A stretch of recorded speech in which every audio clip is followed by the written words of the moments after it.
എന്റെ ഒപ്പം നടക്കാൻ പറഞ്ഞിട്ട് നീ എങ്ങോട്ടാ പോണത്? Hello, welcome to day 14 of introducing 1000 pets. ഇന്ന് നമ്മുടെ കൂടെ ഉള്ളത് മൗണ്ട് ആണ് and he's a German shepherd. So ഇവരുടെ സ്വദേശം എന്ന് പറയുന്നത് ജർമ്മൻ ആണ്.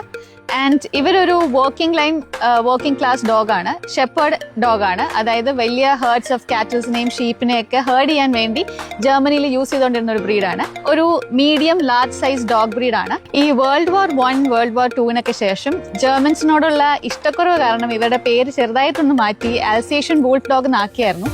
പിന്നെ ഒരു 1970s, ഒരു ലേറ്റ് 1970s ഒക്കെ ആയപ്പോൾ തിരിച്ച് വീണ്ടും ജർമ്മൻ ഷെപ്പേർഡ് എന്നുള്ള പേരും ബ്രീഡും ഒക്കെ പോപ്പുലർ ആയി തുടങ്ങി. ഇവര് അത്യാവശ്യം എനർജറ്റിക് ആയ, ലോയലായ, ഒബീഡിയന്റ് ആയിട്ടുള്ള ഒരു ഡോഗ് ബ്രീഡാണ്. അതുപോലെ തന്നെ ഇവരുടെ സൈസ് എന്ന് പറയുന്ന ഒരു 24 to 26 inches ഹൈറ്റ് വരും. ഓൾമോസ്റ്റ് ഒരു 35 to 40 kgs വെയിറ്റും വരും. മെയിൽ ഡോഗ്സ് ഫീമെയിൽ ഡോഗ്സിനേക്കാളും കുറച്ചുകൂടി സൈസ്, വോളിയൂം ഒക്കെ ഉണ്ടാവുകയും ചെയ്യും.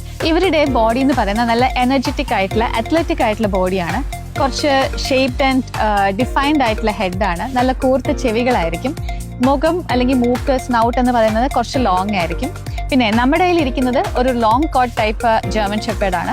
ജർമ്മൻ 2 ടൈപ്പ് ഉണ്ട്, ലോങ് കോട്ടും ഉണ്ട്, ഷോർട്ട് കോട്ടും ഉണ്ട്. ജർമ്മൻ ഷെപ്പേർഡ്സ് തന്നെ പല ക്ലാസിഫിക്കേഷൻ ഉണ്ട്. വർക്കിംഗ് ലൈൻസും ഉണ്ട്, ഷോ ലൈൻസും ഉണ്ട്. വർക്കിംഗ് ലൈൻസ് വരുമ്പോൾ അതിനകത്ത് കൂടുതൽ ഇമ്പോർട്ടൻസ് വരുന്നത് ബ്രീഡിന്റെ സ്ട്രെങ്ത്തിനും അവരുടെ പെർഫോമൻസിനുമാണ്. വേറാസ് ഇൻ ഷോ ലൈൻസ് അവരുടെ ഫീച്ചേഴ്സ്, അവരുടെ ലുക്സ്, അവരുടെ സ്ലോപ്പ് ബോഡി, അതൊക്കെയാണ് കൂടുതൽ ഇമ്പോർട്ടൻസ് വരുന്നത്. ഈ ജർമ്മൻ ഷെപ്പേർഡ്സിൽ വീണ്ടും ഒത്തിരി കളർ വെറൈറ്റീസ് വരുന്നുണ്ട്. മെയിൻ ആയിട്ട് വരുന്നത് ടാൻ ആൻഡ് ബ്ലാക്ക് ആണ്. അതിന്റെ ഒപ്പം തന്നെ റെഡ് ബ്ലാക്ക് ഉണ്ടാവും.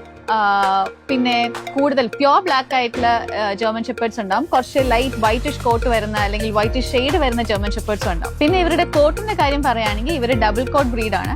ഇവർക്ക് കുറച്ച് ഹാർഷ് ആയിട്ടുള്ള ഔട്ടർ കോട്ടും അതുപോലെ തന്നെ നല്ല സോഫ്റ്റ് ആയിട്ടുള്ള ഒരു അണ്ടർ കോട്ടും ഉണ്ട്. അപ്പോൾ ഇവരുടെ ഗ്രൂമിംഗ് റിക്വയർമെന്റ്സ് നല്ല കൂടുതലായിരിക്കും. ഇവർ നല്ല ഷെഡിങ് ഉള്ള ബ്രീഡാണ്. ആഴ്ചയിൽ ഒരു 3-4 വട്ടം നമ്മൾ നല്ലോണം ബ്രഷ് ചെയ്ത് ഇവരുടെ അണ്ടർ കോട്ട് റിമൂവ് ചെയ്ത് കൊടുക്കണം.